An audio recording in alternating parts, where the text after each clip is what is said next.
This is the 2024 Tesla Cybertruck.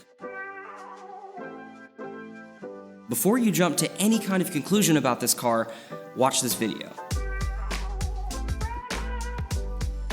Hey guys, Brady here. I am a full-time cinematographer based right here in Atlanta, Georgia. I do tons of corporate, nonprofit, ministry, travel, I shoot everything. But recently I added another thing to that job description. I shot with one of the first customer-owned Cybertrucks on the East Coast. And let me tell you, this thing is insane. Before we get into that though, I'm making videos like this all the time now, so if any of this interests you, hit that subscribe button and bell notification icon next to it so you can always be in the know when I upload new videos. It's kind of crazy how this whole opportunity came about. So a couple months ago when I got my Model 3, I had a home charger NEMA 1450 outlet installed for my Tesla mobile connector so I could drive home, plug in every night, and never think about charging. And Car Charger Specialists is actually the company that did that, and they're wonderful, great to work with. They have an entire fleet of EVs for their installation techs. It's insane. 2 Rivians, a Model 3 and a Model Y Performance. So I actually shot the process of having this charger installed and gave them the footage because I was grateful for the fact that the quote they gave me was a fourth the previous quote I had gotten for an installation, and they did a solid job. So basically I had them as a contact, they knew me, and I knew them. So I got a call from them at 11 o'clock the day before any of this happened. Hey man, are you free tomorrow? Yeah, I am. What's up? We have a Cybertruck. Can you come film it? So the next day, we went ahead and found a parking deck we liked at the Battery in Atlanta, which is the Braves Stadium area around here. They pulled up with their entire fleet of installation EVs, and I pulled up with my black Model 3. And next thing you know, this thing rolls up. This thing is massive. It just has like a presence about it that not really any other vehicles have. And one trend that you'll notice, and other tech reviewers like MKBHD have talked about this too, the Cybertruck is kind of a celebrity in its own right. It just commands this presence about it that very few vehicles on the road today do. We had so much fun filming this that we got kicked out of the parking deck. We just got kicked out, and so we're like leaving out of the Braves Stadium like this freaking motorcade of black EVs. It's the funniest thing I think I have ever had. Look, the car's backing up for the Tesla. This is so funny. I cannot emphasize enough the attention grabber that the Cybertruck is. In order to understand why exactly that is, we have to take a look at what most people's expectations of a truck really are.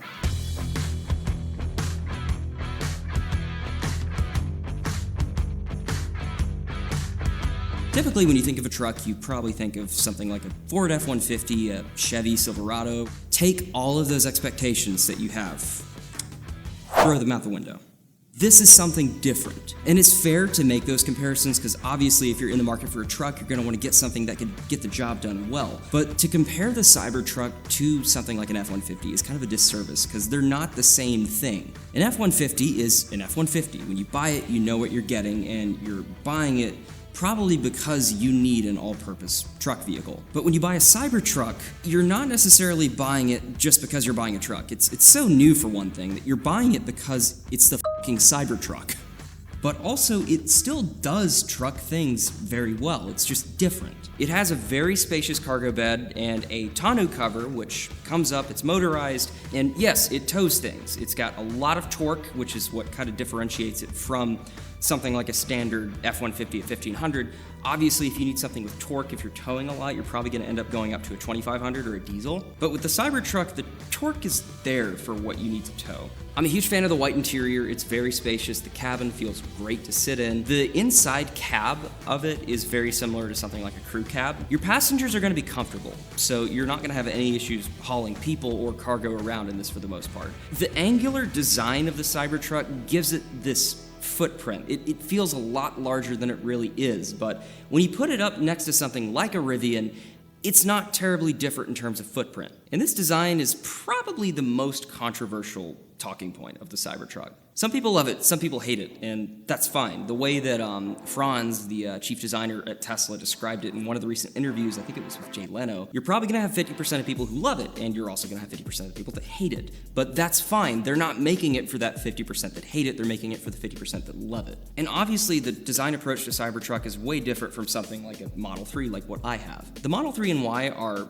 mostly low-cost, mass-market vehicles. They're meant to be mass-produced, and they're meant to help transition everyone over to electric and clean energy. The Cybertruck is a first-generation product. And, you know, with all the good, the bad, and the ugly that comes with that, the Cybertruck is not made for everyone to love. It's made to be something different, and it's made to really reimagine the way that people think about trucks. A couple things I like. The angular design does feel rugged. I do appreciate the design philosophy that Tesla had when approaching the build quality of these trucks. The stainless steel feels insanely durable. It doesn't feel cheap. The build quality and the construction on this particular unit that the owner took delivery of was great. It was stellar in my opinion. I didn't notice any kind of misaligned gaps, any issues that some people saw on the earlier production vehicles of the Cybertrucks that were running around. And everything seemed pretty top-notch, pretty solid. You have a lot of people who are like truck owners that don't do truck things with their trucks, and they, you know, kind of treat them like garage queens. Don't scratch the paint, don't mess it up. The Cybertruck's not that. It's stainless steel, there's no paint, it's meant to be scratched, it's meant to patina over time. But undeniably, some people are gonna want to have some kind of finish on this, and Tesla knows this too.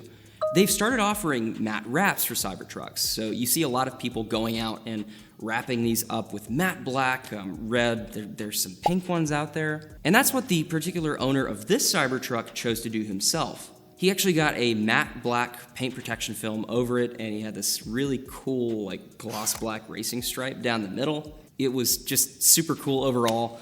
It looked amazing. I was a huge fan. Remember how I said earlier the Cybertruck doesn't really fit the traditional mold of a regular truck? If you want a more traditional electric truck, go buy a Rivian. They're great vehicles. The Rivian does do a bit of a better job of conforming to those expectations of what people think a truck is. So wrapping up my impressions of the Cybertruck, what are my thoughts? I like it. After spending a bit of time with it in person, I am a firm believer in the philosophy and the approach that this is trying to adhere to. I don't think it's superior to all the other electric trucks or anything like that. It's just something different. It's its own thing. And this is kind of echoed by the friend that I had that came with me and shot on this day. Before that day, seeing it in person, he loves Tesla, but he hated the Cybertruck. He was not a fan. After the shoot, he wants one. And if you're asking me if I would buy one, the answer is yes. If they come down another $50,000, probably.